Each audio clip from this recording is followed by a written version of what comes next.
سلام بكل كورنعات عالم تركبوا كبرات هاتلتي مدبي بيتي channel كم يكنيهم كم تلمود على مايكروسوفت وورد داتنا بكفالينا نمهار زلنا نلو معانت مبل 15 كفال بزعبا margin and orientation زبلينا كري بحنسب نكتاتل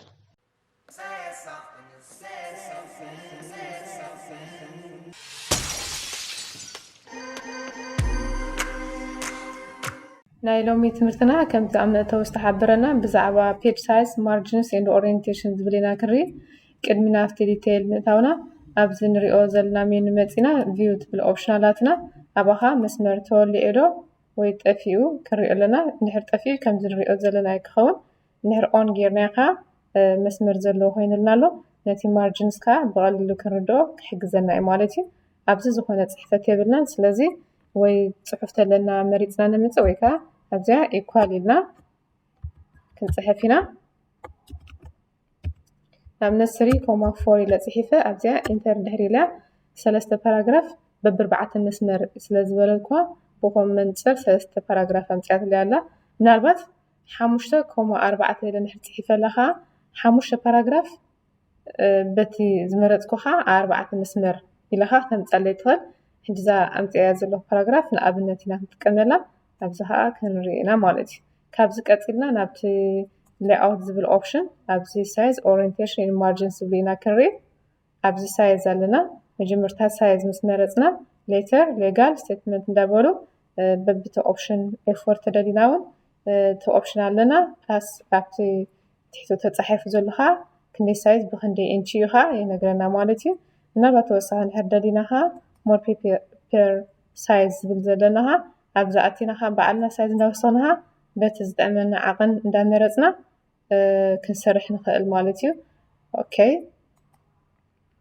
ኣብዚ ሳይዝ ዝብል ዘሎ ንሪኦ ዘለና ኣብ ሌጋል ይኹን ሌተር እዚ 8.5 ንሪኦ ዘለና ንጎኒ ክኾን ከሎ እቲ 11 ወይ 14 ንሪኦ ዘለና ንቁመት ማለት እዩ ኢንች ማለት እዩ 8.5 ብ14 ኢንች ንብል ኣለና ማለት እዩ ኦኬ ካብዚ ቀፂልና ናብ ኦሪየንቴሽን ክንሰግር ኢና ኣብዚ ኦሪየንቴሽን ዘሎ ፖርትሬት ኤንድ ላንድስኬፕ ትብል ኣለና እዛ ቀዳመይቲ እንድሕር መሪፅና እቲ ፅሑፍና ከም ዘለዎ ይኸውን ማለት እዩ ተመሊስና ናብኣ ላንድስኬፕ ተልና ከዓ ንጎኒ ይኸውን ሳይዝ ስለዝወስኸ ኣይኮነን ጃስት እቲ ንቁመት ነይሩ እዚ ከዓ ንጎኒ ኮይኑ እቲ ናቱ ኦሪየንቴሽን እዩ ተቐይሩ ዘሎ ማለት እዩ ፖርትሬት ተልና ከዓ ናብታ ዝነበረት ትምለስ ማለት እዩ ካብዚ ቀፂልና ማርጅንስ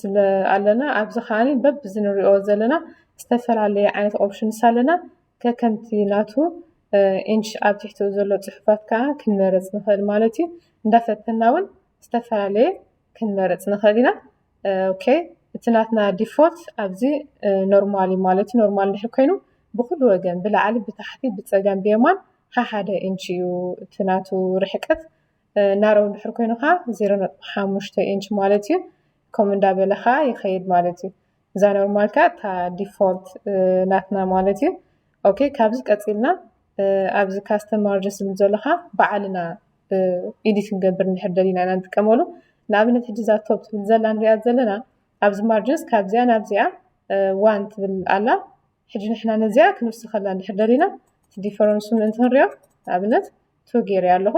ኣብዚኣ መፂኻ ኦኬ እንድሕር ኢለያ ካብዚ ናብዚ ዋን ዝነበረት ቱ ኮይና ኣላ ማለት እዩ ምናልባት ብጎኒ ናብዚ ቅርብ ክትብለለ እንድሕር ደሊኻ እቲ ዘሎ ሳይዝ እንዳረኽኻ ክውስኸላ ይኽእል ማለት እዩ ቀፂለ ኣብዚ ሳይዝ እንዳወሰኽኩ እታ ፅሕፈት ከዓ ንጎኒ እንድሕር ደልያ ከምዚ ንሪኦ ዘለና ክመፃለ ይኽእል ንቑመት እንድሕር መሪፀ ከዓኒ ፖርትሬት ማለት እዩ ብከምዚ ዝሪኦ ዘለኹ መልክዕ ክመፅእ ይኽእል ማለት እዩ እቲ ዝደልዮ ዓይነት እንዳመረፅኩ ሳይዝ እንዳወሰኽኩ እንዳወዳደርኩ ከዓኒ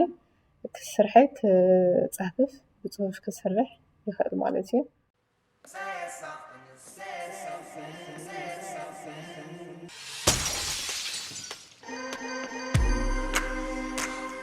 ክቡራት ተኸታተልትና እዚ ክንሪኦ ዝፀናሕና ብዛዕባ